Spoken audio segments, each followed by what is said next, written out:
السلام عليكم ورحمة الله وبركاته. اللهم صل وسلم وبارك عليك يا رسول الله. أهلا بحبايب قلبي متابعين مع كل سنة وانتم طيبين يا حبايب قلبي. النهاردة بقى بعمل الأكل الحلو دوت اللي هو أكل العيد المفضل عندنا في مصر. يلا بينا نشوف هنعمل ايه مع بعض. معايا بقى كيلو البصل كده، مسكته وغسلته وقشرته وقطعته خرط صغيرة كده، وحطيت عليه بقى معلقة ملح صغيرة وحطيته في الكبة. هبتدي بقى افرمه بقى عشان هقول لكم هعمل بيه ايه دلوقتي.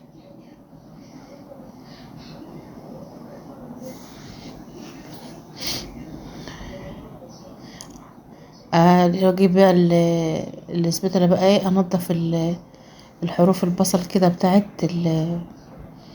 فوق عشان كلها تنعم زي بعضها، لان كان على الحواف بتاعتها كده البصل واقف عليها، واديها كمان ضربة. واجيب البصل بقى ده اصفيه من المية بتاعته واحط المية الوحيدة والتفل بتاعها لوحده. اصفي بقى البصل بتاعنا كده زي ما انتم شايفين، اصفيه كويس من المية اللي فيه، والتفل برضو بتاعنا ده هنعينه عشان هنعمل برضو بيه حاجة مش هنرميه، هنستخدمه برضو عشان خسارة. انتوا عارفين بقى ان البصل غالي السنة دي، ممكن في الايام او السنين اللي فاتت نرميه عادي ونعمل غيره، لكن هنستفاد بيه الوقت برضو. هعمل بيه هكمل بيه بقية الاكل، احطه في التلاجة على ما اجي احتاجه وهستخدمه. امسكه كله كده اصفيه كويس من المية اللي فيه. انا حطيت له معلقه الملح الصغيره اللي انتوا شايفينها ديت عشان تخليه ينضرب معانا بسرعه ويسرد ميته، يطرد الميه بتاعت البصل بتاعه. احطها بقى في الطبق كده واكمل بقيه الكميه بتاعتها كلها، اصفي منها الميه كده زي ما انتوا شايفين.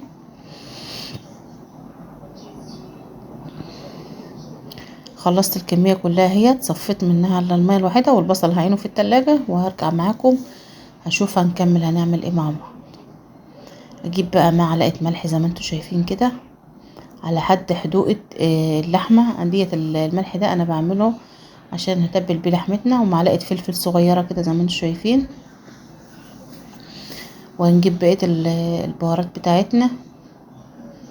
جبت معلقة بابريكا كمان، حبيت ازودها كمان. بابريكا دي مدخنة ريحتها جميلة جدا. مش كل البابريكا يا حبايب قلبي زي بعض. وجبت بقى معلقة بصل بودر على توم بودر وبهارات لحمة وحبهان مع وقرنفل، مع كل ده مصحناه كله على بعضه، كل الخلطة بتاعتنا اللي متعودين عليها، مع بشرة جوز الطيبة كده نبشرها كده برضو عليها كده. بحب ابشرها دايما فريش او كده. ساعات بجيبها هي والحبهان والورق لورا والقرنفل والحبهان وهطحنهم على بعض واعينهم في برطمان مجهزين. بس انا كنت مخلصه ولسه جايبه بقى ملحقتش اصحن، فعشان كده عملته زي ما انتم شايفين كده. هجيب بقى نتبل بقى، نقلب البصل في المكونات بتاعتنا دي كلها اللي هي البهارات. اقلبهم كويس لحد ما الملح بتاعنا يدوب. ادوبه كويس كده الملح، واقلب البهارات كلها كده في البصل لحد ما اختلطوا كويس. اجيب بقى معايا بقى اللحمه بتاعتنا ديت، اجيبها بقى اتبلها في التتبيله بتاعت البصل بتاعنا ديت. التتبيله دي يا حبايب قلبي جميله جدا ديت بقى، غير الكباب الحل خالص. حاجه كده طعمها تحفه خرافه. جربوها تعجبكم ان شاء الله. امسك بقى اللي زي ما انتم شايفين كده اللحمه بتاعتنا، الفها كويس اخليها تشرب من التتبيله ديت تمام زي ما انتم شايفين كده. امسكها قطعه قطعه، امسكها كده الفها كويس، او ممكن امسكها كلها ادعكها في بعضها كده عشان تشرب كويس من التتبيله. ممكن تتبليها على بيات، وممكن تعمليها قبلها بساعه بساعتين زي ما انتم شايفين كده. بصراحه اني ما كنتش عارفه، انا كنا في تاني يوم العيد، ما كنتش عارفه بنتي هتيجي تاني يوم العيد او تالت يوم العيد بعيالها. فهي بالليل قالت لي انا هاجي يا ماما بكره ان شاء الله. فبقيت بقى طلعت اللحمه على بيات، وقمت قايمه بقى من النوم تبلتها زي ما انتم شايفين كده، وسبتها ساعة، قمت حطها في الفرن عشان انا لما اعمل بقية الاكل تكون هي ايه شربت من تتبيلتها شوية. والفها بقى في ورق السلوفان زي ما انتم شايفين كده، واغطيها واوطي عليها ايه الفرن. اخلي النار عليها وسط علشان تاخد وتدي مع بعضها على حسب اللحمه بتاعتك، اما بتكون يعني قاسيه شويه او عارفه ان هي هتطيب في السوا او هتطيب معاك بسرعه، لان بتبقى الحتت اللحمه كلها مش زي بعضها. يعني العمود الفريتو والموزه والحاجات ديت ما بتبقاش سواها زي ايه بقيه الحتت التانية. زي ما انتم شايفين كده اهيت حطيتها في الفرن، وبعد ايه ساعة كده او ساعة ونص فتحت عليها وقلت ايه بقى ابتدي اقلبها على الجنب التاني. زي ما انتم شايفين بقول لكم ريحتها كانت جايبة اخر الدنيا، ريحتها خطيرة جميلة جدا. وريحة البصل يعني ما اقولكوش حاجة كده ايه، مع البهارات مع التتبيلة بتاع اللحمة ديت وديتها في حتة تانية خالص. وفي نفس الوقت بقى لا تبقى متحمرة، وانا عندي عيال لا بيحبوها بالزيت، ابني معذبني انا عايزها ايه مش هيحبش المسلوقه، يحبها مفرومه يحبها كفته اي حاجه ما يحبهاش كده. فحبيت ايه يا كباب حله، فانا حبيت اغير بقى عن الكباب الحله واعملها معاكم بايه بالطريقه دي. مسكتها كلها زي ما انتم شايفين قلبتها كده كلها حته حته، وهرجع تاني اغطيها بالسلوفان واسيبها بقى ايه لما تكمل ايه السوا بتاعها. نيجي بقى نشوفها ايه الخطوه اللي بعد كده. انا جبت حله واحط فيها بقى ايه شويه زيت كده يجي ربع كوبايه زيت، واجيب بقى معايا سمنه بلدي. طب انا قايله لكم قبل كده في الفيديوهات اللي قبل كده عيالي ما بيحبوش السمنه البلدي، بس انا بحب ادخلها في الاكل كده من وراهم، بحيث ايه تدي غذاء معاهم وبتبقى طعمها جميل خطير، بيخلي معظم الاكلات طعمها حلو. زي ما انتوا شايفين بقى جبت البصل اللي انا قلت لكم اللي انا ركنته هستخدمه تاني في الاكل مش هنرميه. عملته ايه زي ما انتوا شايفين هعمل بيه الرز البسمتي بتاعنا. انا جبت الرز البسمتي غسلته كويس وحطيته، وجبت برضو الزبيب غسلته كويس عشان لو في رملايه او في عفرايه او حاجه، ونقعته برضو شويه ماشي على ما تبل البصل بتاعنا معانا كده. البصل كده بقى بتاعنا اتبل معانا اهوت. اجيب بقى ايه اجهز البهارات بتاعتنا. انا هجيب بقى ورق القرنفل والقرفه والحبهان والبهارات اللحمه وفلفل اسمر زي ما انتم شايفين، ورق اللورا والبابريكا، كله ده خبطه على بعضه زي ما انتم شايفين. وكركم كمان كنت هنسى الكركم.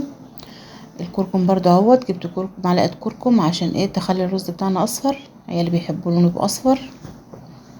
وجبت الزبيب زي ما انتم شايفين اهوت يجي نص كوبايه زبيب، نقعتها وبلتها شويه وغسلتها من الرمل او عفري او حاجه تكون فيها، واقلبه بقى كويس كده بقى ايه التوابل بتاعتنا مع البصل كده ايه تعمل ريحه بقى حلوه كده.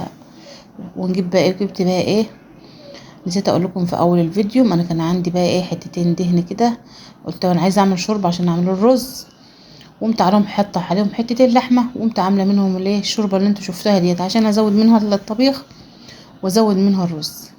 بس قسمت الشوربه بين اللحمه بين الطبيخ وبين الرز. معايا بقى الكفته بقى على النار اهيت، وانا مقليه التقليه جاهزه على طول. انتوا عارفين ببقى اجيب التقليه وايه وابقى عينها في التلاجة واخد منها ايه اظبط على طول. التقليه بتاعتنا اهيت كنت حطيت عليها الشوربه، وبرضو بزودها شويه ميه بقى، يعني اللي كانوا الحبه الاولين دول كانوا شوربه وجبت عليهم ميه وظبطت حطها بقى وحطيت لها مكعب مرقه دجاج واسيبها تغلي تلف لفتين 3 كده، وارجع اعمل ايه احط لها بقى الايه الكفته بتاعتها.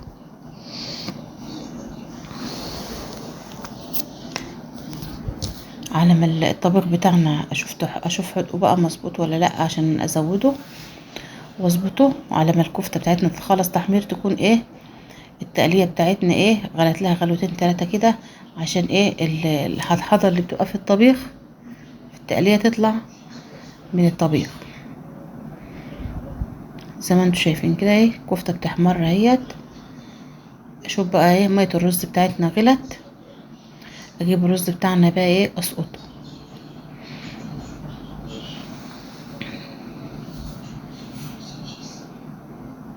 اشوف الرز بقى ايه ميته كده مظبوطه، اقلب رز بقى كويس كده. وانا كنت حاطه له برده مكعب مرق الدجاج وظبطت له الملح وايه ومية مية. كان حبه رز بسم الله ما شاء الله، كان طعمهم جميل جدا. وزي ما قلت لكم يا حبايب قلبي، الواحده اللي تحب تقف في المطبخ لازما تحط كل طاقتها في الاكل بتاعها والنفس والكلام من ده. احتاج معايا رز شويه ميه فزودته شويه ميه، وهغطي عليه بقى ايه لما ينشف، واوطي عليه يشرب. وهوريكم اما يخلص الرز بتاعنا كده ايه العقد بتاعه مظبوط. جبت انا بقى الكفته خلصتها وسقطتها زي ما انتم شايفين في الطبيخ. هيغلى بقى برضو غلوتين 3 كده على ما الكفته بتاعتنا تستوى، ونطفي ايه تسبك الطبيخ ونطفي عليها. معايا بقى ايه، ما نسيت اوريكم المكرونه وانا علقت عليها وبسلقها. انا علقت عليها وسلقتها هي المكرونه، لان انا بحب المكرونه بالكفته. فبعمل بقى اللي ياكل من ده وياكل من ده، وبعمل بقى الاكل يكفينا يوم 2 براحتنا بقى ايه. مش هقف في المطبخ كتير على طول في المطبخ كده، بجهز الاكل يبقى ايه ناكل منه واللي يفيد بنعينه لتاني يوم. عشان ما تقولوش ده يا جماعه دول يعني هياكل الاكل ده كله. بيفيد عندنا، بياكل منه يوم و2 وساعات بيفيد كمان اليوم التالت كمان. مسكته بقى التقليه. انت عارفين برضو ببقى اجيب الطماطم اسبكها واحطها في حله بلاستيك واجر منها طول الاسبوع. جبت بقى الطماطم عندنا متصلصه، وقمت ايه بقى حاطه لها ايه التوابل بتاعتها وظبطتها زي ما انتم شايفين كده. ونعاز التاني المكرونه روحها وعقلها يا حبايبي، زي ما قلت لكم قبل كده الكمون والكزبره والفلفل والشطه بتبقى جميله سبايسي، بتبقى طعمها حلو. حط لها الكمون بيخليها تحفه. هي والمحشي بتبقى بتحب الكمون كتير والكزبره الناشفه. اقلبها بقى كويس في التقليه كده، وهندوقها نشوف حدقها مظبوط. لو عايزه بقى ملح، عايزه فلفل اسمر، عايزه بهارات تاني بنزودها. حطوا لها بقى ايه، هتطلع كمان شويه كزبره ناشفين عشان نظبطها. حط لها بقى نطر الشطه، حطيت شطه اهوت.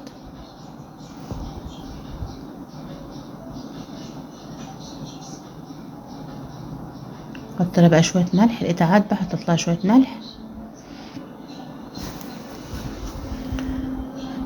امسكها بقى ايه اقلبها كده. ادي الشطه. انا كنت احط بالاول بابريكا، انا ناسي انا كنت احط الاول بابريكا، دي بقى اللي حطيتها الاخر دي شطه. اقلبها بقى كويس واسيبها بقى تتردد، اوطي عليها الغاز واسيبها تتردد على ما ايه. انا كده يعتبر الاكل بتاعنا كله الشطب كله بقى تمام اهوت. مستني بس الاكل. اللحمه بتاعتنا زي ما انتم شايفين كده حاجه بسم الله ما شاء الله، هي طلعتها من الفرن مستويه طيبه خالص اهي. بس انا ايه ماسكه التليفون بايدي وبصور وانا بقلب بايدي التانية، ما كنتش متملكه ايه ان انا ايه اوريكم كويس.